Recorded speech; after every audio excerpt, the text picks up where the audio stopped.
గౌరవనీయులైన పెద్దవాళ్లకి, మాతృమూర్తులకి, వేదికను అలంకరించిన పార్టీ పెద్దలకి, నాయకత్వానికి నిలువెత్తు నిదర్శనం మన అన్నయ్య. నమస్తే అన్నగారు.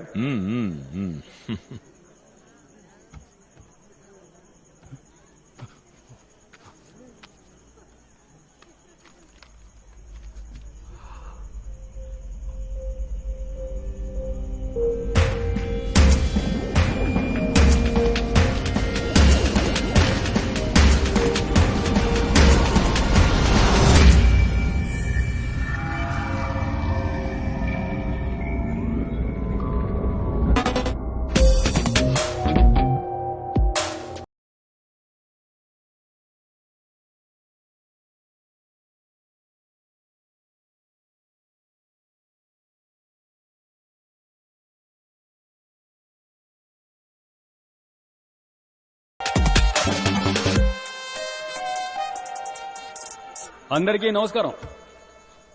అన్నా నమస్తే అన్నా, బాగున్నారా? నేనే మన ఏరియాలో కార్పొరేటర్ పోస్టుకు నుంచోబోతున్నా. మన పార్టీ ఏమో 50 ఏళ్లకు పైగా రాజకీయాల్లో ఉంది, కానీ ఇన్నేళ్లుగా ఏది మారలేదు. పార్టీ గాని, పార్టీ జెండా గాని, పార్టీ చిహ్నం గాని, మన జీవితాలు గాని ఏ ఒక్కటి మారలేదు. కానీ అన్నగారి కుటుంబం మంచి మార్పు, మంచి అభివృద్ధి తరతరాలకి కదా అన్నగారు. 30 ఏళ్లు కాదు, ఇంకో 300 ఏళ్లైనా ఇక్కడేది మారబోయేది లేదు. మనల్ని మారనివ్వరు వీళ్ళు. మనలో మార్పు రానివ్వకుండా మనల్ని జాగ్రత్తగా చూసుకుంటారు. ఎందుకంటే మనం ఎదిగితే అది వీళ్ళకు మంచిది కాదు. ఏంటి కోపమా? ఆవేశము విడిచి మూలకెళ్లి నుంచోండి. మనం ఆశించే రాజకీయం వీళ్ళకి అర్థం కాదు. కానీ వీళ్ళు ఆచరించే రాజకీయం ఏమిటంటే, ఓ 2 కుల పెద్దల విగ్రహాల్ని ఆవిష్కరించి కులాల్ని కాపాడుకోవడం, మన ఏరియాలో ఉన్న వీధులకి వాళ్ళ పార్టీ నాయకుల పేర్లు పెట్టుకోవడం, అలా మన చెవుల్లో పువ్వులు పెట్టడం, 5 ఏళ్లకోసారి ఓట్లు అడుక్కోవడం. ఆ తర్వాత మనకేమైనా సమస్య వచ్చిందంటే, అంటే ఈ వరదలొచ్చాయి, తుఫాన్ వచ్చింది, తలదాచుకోవడానికి చోటు లేకపోతే వీళ్ళ దగ్గరికి వెళ్లి చేతులు చాచాలి. అయ్యా ఏదో ఒకటి చేయండి అయ్యా, పిల్లా పాపలతో రోడ్డున పడ్డామని. వీళ్ళంతా దాన కర్ణులు కదా. ఏదో వీళ్ళ బాబు సొత్తు తీసుకొచ్చి మన చేతుల్లో పెడుతున్నట్టుగా మనం పప్పు ఉప్పు కొంటూ ఇచ్చిన పన్ను డబ్బుని వాళ్లు మింగేయగా మిగిలింది మనకిస్తారు. అది కూడా కుక్కకు బిస్కెట్ వేసినట్టుగా. అది మనం ఏరుకొని వీళ్లకు దండాలు పెట్టాలి.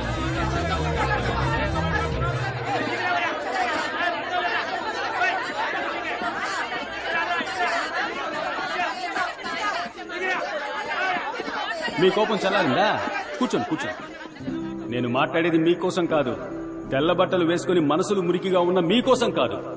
మిమ్మల్ని నమ్ముకుని మీ ఇంట్లో ఉన్నారే మీ పిల్లా పాపలు, రేపటి తరం, వాళ్ల కోసం మాట్లాడుతున్నాను. అర్థం చేసుకోండి.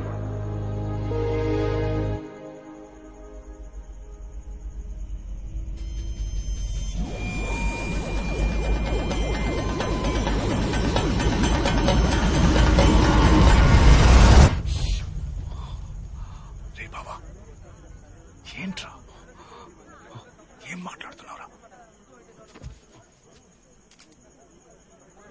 నేను ఇందాక నుంచి చూస్తూనే ఉన్నాను. ఏంటి వచ్చినప్పటి నుంచి అన్నగారి గురించి, పార్టీ గురించి తప్పుగా మాట్లాడుతున్నావు? ఆధారం ఉందా నీ దగ్గర? నీకు టికెట్ ఇచ్చిన తర్వాత ఇది అవినీతి పార్టీ అయిపోయిందా? ఆపోజిట్ పార్టీ వాళ్ళ దగ్గర డబ్బు తీసుకున్నావా ఏంటి? అడగటయ్యా.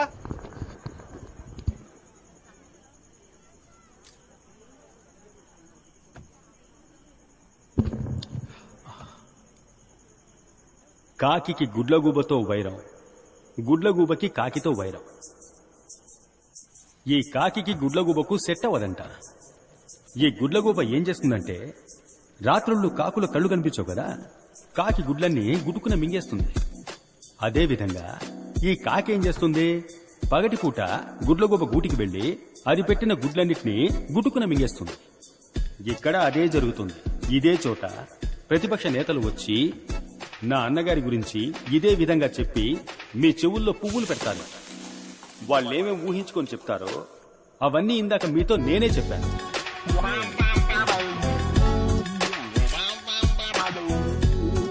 ఎందుకంటే ఇదంతా టైం వేస్ట్ కదా, మీ సమయం వృధా కాకూడదని నేనే చెప్పేశాను.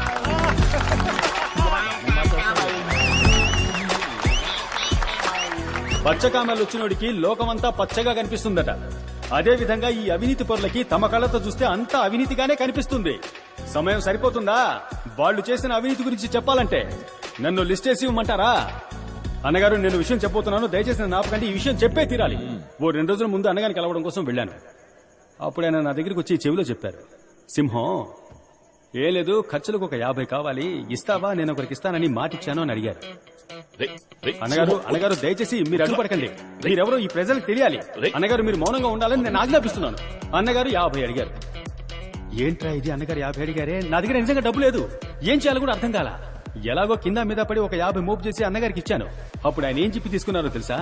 నేను తిరిగిచ్చేటప్పుడు నువ్వు ఖచ్చితంగా దీన్ని తీసుకోవాలి, ఇది నా పార్టీ మీద ఒట్టు, నా తల్లి మీద ఒట్టు అని చెప్పారు. అప్పుడే పితికిన పాలు ఎంత స్వచ్ఛంగా ఉంటాయో నా అన్న మనసు గుణం అంతే స్వచ్ఛంగా ఉంటుంది. చివరిగా ఒకే ఒక విషయాన్ని చెప్పి ముగిస్తాను. నేను నా చెల్లెలు మా అమ్మ నాన్నల్ని చూడలేదు. మాకు ఆకలేసినప్పుడల్లా మీరెవరు మమ్మల్ని పస్తులు ఉంచలేదు. ఈ ఏరియానే, నా జనాలే నాకు అమ్మ నాన్న తాత బామ్మ అత్త మామ అక్క చెల్లెలు అన్న తమ్ముడు అంతా మీరే. దానికి కృతజ్ఞతగా మీకు సేవ చేయడానికి, మీ ఇంట్లో పనివాడిగా, మీ వీధులు శుభ్రం చేసేవాడిగా పని చేయడానికి నన్ను ఆజ్ఞాపించండి. ఆ ఆజ్ఞ ఓటు రూపంలో వేయండి అని వేడుకుంటున్నాను.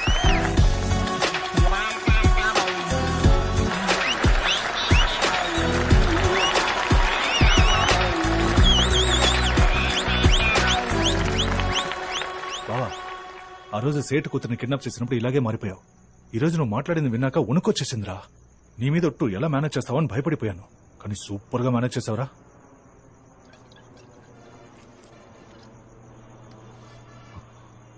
ఎన్నేళ్ల కలరా ఇది?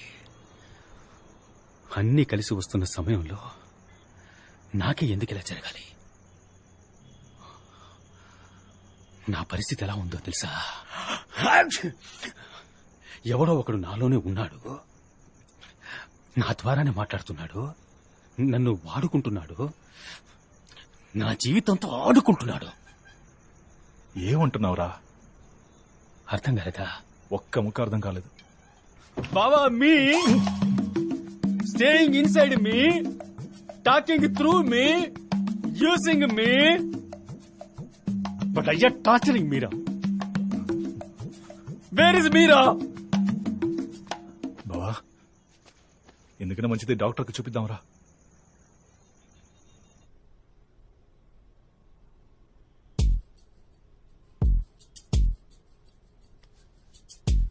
మీరు చెప్పే మనిషి వచ్చేటప్పుడు మీలో ఏం జరుగుతోందో ఏంటో అసలు మీకు బొత్తిగా ఏం తెలియటం లేదు కదా?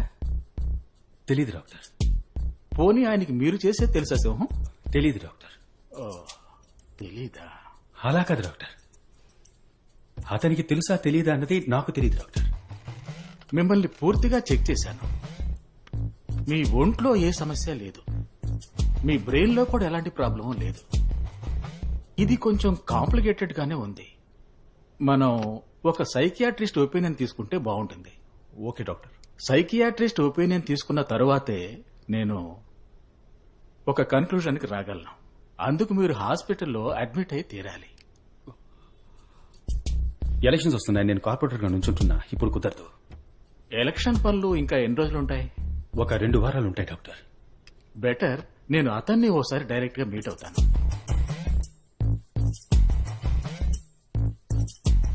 నేను ఎలక్షన్స్ అయిపోగానే నేను అతను కలిసే వస్తాను డాక్టర్.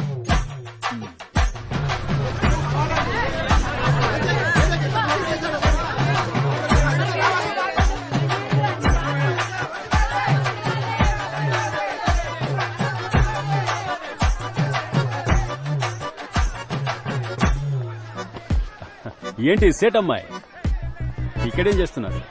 నా పేరు సేటమ్మాయి కాదు, కామాక్షిక. మళ్ళీ కలుద్దాం కామాక్షి. బాయ్.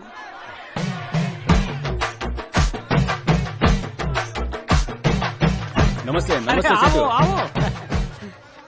ఇదే మన గుర్తు, కానీ మీకే గుర్తు నచ్చితే దానికే ఓటేయండి చాలు. వెళ్ళొస్తాను.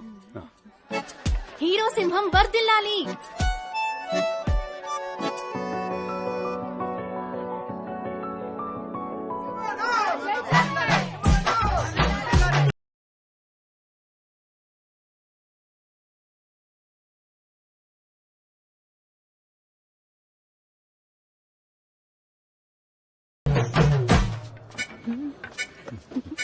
కాజు కత్లీ థ్యాంక్స్. మొత్తం మీకనే తెచ్చాను. అప్పుడు చాలా థ్యాంక్స్. అక్క ఏమైనా తింటారా మీరు? అక్క మీరేమన్నా తింటారా అని అడిగా.